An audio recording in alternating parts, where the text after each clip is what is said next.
Hi everyone, जय जगन्नाथ। आपण समस्त को यूजीसी नेट ओडिया ट्यूटोरियल को स्वागत जनाऊँगी।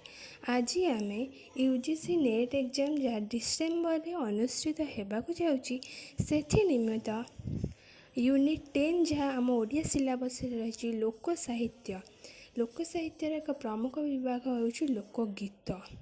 लोकगीतर आमर जो क्वेश्चन गुड़िक आसार संग्राहक को लेकिन आसूँ। तेणु आम यही भिडियो लोकगीतर संग्राहक क्यों मैंने केबेठारु यही लोकगीत संरक्षण करा जाउची, क्यों मैंने एथिरे प्रमुख भूमिका ग्रहण करुछन्ति से संपर्क आलोचना करने सहित एक्सपेक्टेड क्वेश्चन कौन रहिबा से संपर्क में मध्य आलोचना करवा। तेबे चलंतु भिडियोटी को आरंभ करिबा। लोक साहित्य सार्वजनीन साहित्य अर्थात लोक साहित्य होची एपरि एक साहित्य जहाँ सार्वजनीन। यह आमर अमूल्य जातीय संपद।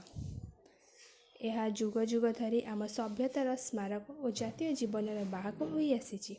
अर्थात लोक साहित्य होची एपरि एक साहित्य जहाँ आम ओडिया सभ्यता संस्कृति कला समस्त विभागर स्मारक तथा जातीय जीवनर बाहक भूमिका ग्रहण करिछि।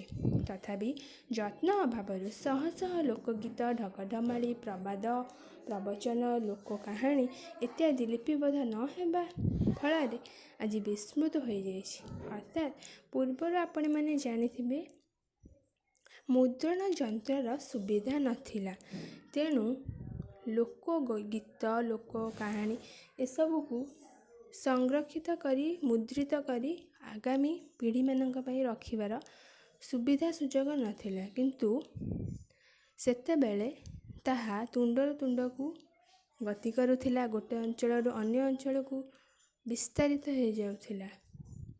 किंतु जेतेबेले मुद्रण यंत्रर सुविधा हैला सेतेबेले जेतेबेले मुद्रण यंत्र आसिला प्रतिष्ठा हैला सेतेबेले यही सबू लोक गीत लोक कहानी ये सबू को लिपिबद्ध करने सहज है एवं यहाकू आगामी पीढ़ी मानक पई संरक्षित करी रखिबा सहज अत्यंत सरल मध्य होई पारिला।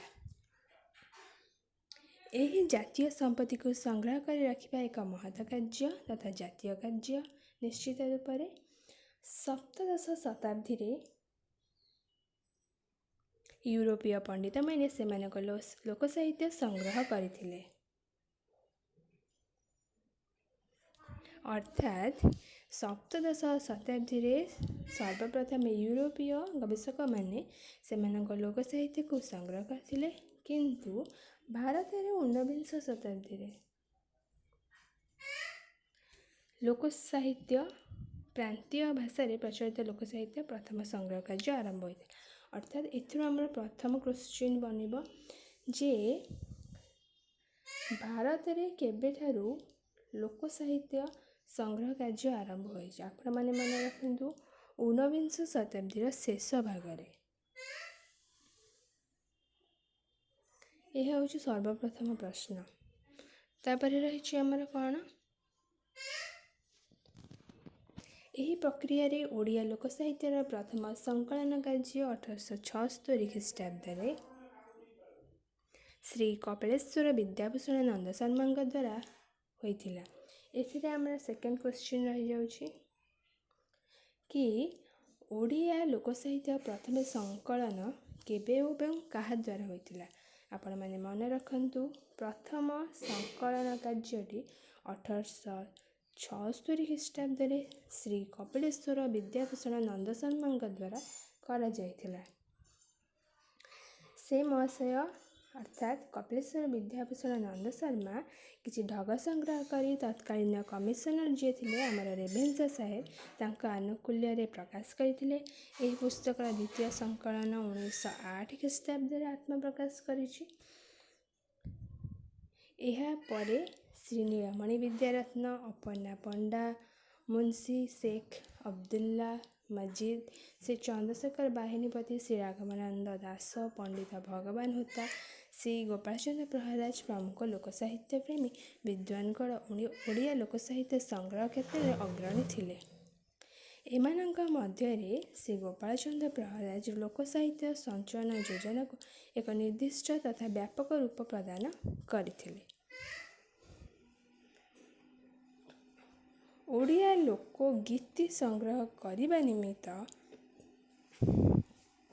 1931 ଖ୍ରୀଷ୍ଟାବ୍ଦରେ ଭାରତୀୟ ଲୋକଗୀତ ସଂଗ୍ରାହକ ଶ୍ରୀ ଦେବେନ୍ଦ୍ର ସତ୍ୟାର୍ଥୀ ଓଡ଼ିଶା ଆସିଥିଲେ। ଏଥିରୁ ମଧ୍ୟ କ୍ୱେଶ୍ଚିନ୍ ବନିପାରିବ ଯେ ଭାରତୀୟ ଲୋକଗୀତ ସଂଗ୍ରାହକ କିଏ ଓ କେବେ ଓଡ଼ିଶା ଆସିଥିଲେ ଓଡ଼ିଆ ଲୋକଗୀତ ସଂଗ୍ରହ କରିବା ପାଇଁ। ଆପଣମାନେ ମନେ ରଖନ୍ତୁ 1931 ଖ୍ରୀଷ୍ଟାବ୍ଦରେ ଶ୍ରୀ ଦେବେନ୍ଦ୍ର ସତ୍ୟାର୍ଥୀ। ସଂଗ୍ରହ କାର୍ଯ୍ୟରେ ଶ୍ରୀ ଗୋପାଳଚନ୍ଦ୍ର ପ୍ରହରାଜ ଚକ୍ରଧର ମହାପାତ୍ର ତାଙ୍କୁ ସାହାଯ୍ୟ କରିଥିଲେ। ଶ୍ରୀ ସତ୍ୟାର୍ଥୀଙ୍କ ଦ୍ୱାରା ସଂଗୃହୀତ ଲୋକଗୀତି ମଧ୍ୟରୁ ଅଳ୍ପ କେତୋଟି ଅନୁଦିତ ହୋଇ ବିଭିନ୍ନ ପତ୍ରପତ୍ରିକାରେ ପ୍ରକାଶିତ ହୋଇଥିଲା। ଓଡ଼ିଆ ଲୋକଗୀତି ଓ ଗାଉଁଲି ଗୀତି ସଞ୍ଚୟନ କ୍ଷେତ୍ରରେ ଆଗ୍ରହୀ ପରବର୍ତ୍ତୀ ପ୍ରତିଭା ଆମର ଚିରପରିଚିତ ସେ ହେଉଛନ୍ତି ଶ୍ରୀ ଚକ୍ରଧର ମହାପାତ୍ର। ଓଡ଼ିଆ ଅର୍ଥାତ୍ ଓଡ଼ିଆ ଲୋକଗୀତର ପରବର୍ତ୍ତୀ ସଂଗ୍ରାହକ ହେଉଛନ୍ତି ଶ୍ରୀ ଚକ୍ରଧର ମହାପାତ୍ର, ଯିଏକି 1939 ଖ୍ରୀଷ୍ଟାବ୍ଦରେ ଗାଉଁଲି ଗୀତଗୁଡ଼ିକୁ ସଂଗ୍ରହ କରି ଉତ୍କଳ ଗାଉଁଲି ଗୀତ ଚୁମ୍ବକ ନାମରେ କେଉଁଝର ରାଣୀଙ୍କ ଦ୍ୱାରା ପ୍ରକାଶ କରିଥିଲେ। ଏହା ହେଉଛି ଅନ୍ୟ ଏକ ପ୍ରଶ୍ନ ଯେ କେଉଁ ମସିହାରେ ଶ୍ରୀ ଚକ୍ରଧର ମହାପାତ୍ର ଉତ୍କଳ ଗାଉଁଲି ଗୀତ ଚୁମ୍ବକ ପୁସ୍ତକ ପ୍ରକାଶ କରିଥିଲେ? 1939। ଅନ୍ୟ ଏକ ପ୍ରଶ୍ନ ହେବ ଯେ କେଉଁଠି ଶ୍ରୀ ଚକ୍ରଧର ମହାପାତ୍ରଙ୍କ ଲୋକଗୀତ ସମ୍ପର୍କିତ ପୁସ୍ତକ, ଯେଉଁଠି ହେଉଛି ଉତ୍କଳ ଗାଉଁଲି ଗୀତ ଚୁମ୍ବକ। ତାଙ୍କର ସଂଗୃହୀତ ଗୀତଗୁଡ଼ିକର ଏକ ଅଂଶ 1946ରେ ବୋହୂଙ୍କ ସୁଖ ଦୁଃଖ ଗୀତିକା ନାମରେ ମଧ୍ୟ ପ୍ରକାଶ ପାଇଛି। ଏହା ମଧ୍ୟ ଗୋଟିଏ ପ୍ରଶ୍ନ ଯେ ବୋହୂଙ୍କ ସୁଖ ଦୁଃଖ ଗୀତିକାର ରଚୟିତା କିଏ? ଯାହା ସଠିକ୍ ଉତ୍ତର ହେଉଛି ଶ୍ରୀ ଚକ୍ରଧର ମହାପାତ୍ର। ତାଙ୍କର ବିଶେଷ ଉଲ୍ଲେଖଯୋଗ୍ୟ ସଞ୍ଚୟନ ହେଉଛି 1958 ଖ୍ରୀଷ୍ଟାବ୍ଦରେ ପ୍ରକାଶିତ ଉତ୍କଳ ଗାଉଁଲି ଗୀତ। ଏହା ତାଙ୍କର ସବୁଠୁ ଅଧିକ ମନେ ରଖିବା ଅଛି ଯେ ଏଇଟା ସବୁବେଳେ ଆସୁଛି ଉତ୍କଳ ଗାଉଁଲି ଗୀତର ରଚୟିତା କିଏ? ତାହା ହେଉଛି ଚକ୍ରଧର ମହାପାତ୍ର, ଯାହା କେବେ ପ୍ରକାଶ ପାଇଥିଲା? 1958ରେ। ଏହା ବ୍ୟତୀତ 1958ରେ ଓଡ଼ିଆ ସାହିତ୍ୟ ଏକାଡେମୀ ଦ୍ୱାରା ପ୍ରକାଶିତ ଓଡ଼ିଆ ଗ୍ରାମ୍ୟ ଗୀତି ମଧ୍ୟ ଲୋକଗୀତ ପ୍ରତି ଆଗ୍ରହ ପରିଚୟ ପ୍ରଦାନ କରିଛି। ଲୋକସାହିତ୍ୟ ସଞ୍ଚୟନରେ ମନ ପ୍ରାଣ ନିବେଶ କରିଥିବା ଅନ୍ୟ ଏକ ପ୍ରତିଭା ହେଉଛନ୍ତି ଲୋକରତ୍ନ ଡକ୍ଟର କୁଞ୍ଜ ବିହାରୀ ଦାସ। ଆପଣମାନେ ମନେ ରଖନ୍ତୁ, ଲୋକରତ୍ନ କୁଞ୍ଜ ବିହାରୀ ଦାସ ହେଉଛନ୍ତି ଅନ୍ୟ ଜଣେ। ସେ 1948ରେ ପଲ୍ଲୀ ପୁଷ୍ପ ନାମରେ ଗୋଟିଏ ଲୋକ ସାହିତ୍ୟ ପ୍ରକାଶ କରିଥିଲା। ଆଉ ଗୋଟେ 1950ରେ ପଲ୍ଲୀ ଝରଣା ସଞ୍ଚୟନରେ ଲୋକ ସାହିତ୍ୟର ଗୋଟେ ବିଭାଗ ତାଙ୍କର ପ୍ରକାଶ ପାଇଥିଲା। ପ୍ରିଭିୟସ୍ ଇୟର୍ କ୍ୱେଶ୍ଚିନ୍ ଆସୁଛି ଯେ ପଲ୍ଲୀ ପୁଷ୍ପ କାହାର ଲୋକ ସାହିତ୍ୟ ପୁସ୍ତକ?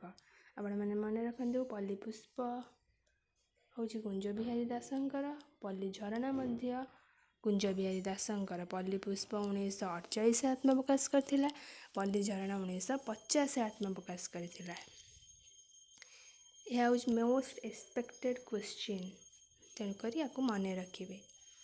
ଭାରତ ତଥା ଭାରତ ବାହାରେ ଓଡ଼ିଆ ଲୋକଗୀତ ଓ ଲୋକଗଳ୍ପକୁ ପରିଚିତ କରାଇବାରେ 1953 ଖ୍ରୀଷ୍ଟାବ୍ଦରେ ବିଶ୍ୱଭାରତୀ ଦ୍ୱାରା ପ୍ରକାଶିତ ହେଲା ଏ ଷ୍ଟଡି ଅଫ୍ ଓଡ଼ିଶା ଫୋକ୍ଲୋର୍। ଏଇଟା ମଧ୍ୟ ତାଙ୍କରି ପୁସ୍ତକ। ବେଳେବେଳେ ମ୍ୟାଚ୍ କରିବାକୁ ଦେଉଛି କ ସ୍ତମ୍ଭ ଖ ସ୍ତମ୍ଭ, ସେଥିରେ ସବୁ ବିଭିନ୍ନ ଲେଖକଙ୍କ ନାମ ଏବଂ ତାଙ୍କ ପୁସ୍ତକର ନାମ ଦେଇଦେଉଛି। ଆପଣଙ୍କୁ ସେଥିରେ ସଠିକ୍ ଉତ୍ତରକୁ ବାଛିକି ମ୍ୟାଚ୍ କରିବାକୁ ପଡ଼ୁଛି। A study of Odisha and folklore ଏହି ପୁସ୍ତକଟି 1953 ମସିହାରେ ଆତ୍ମପ୍ରକାଶ କରିଥିଲା ବିଶ୍ୱଭାରତୀ ଦ୍ୱାରା। ଏହାର ରଚୟିତା ହେଉଛନ୍ତି କୁଞ୍ଜ ବିହାରୀ ଦାସ।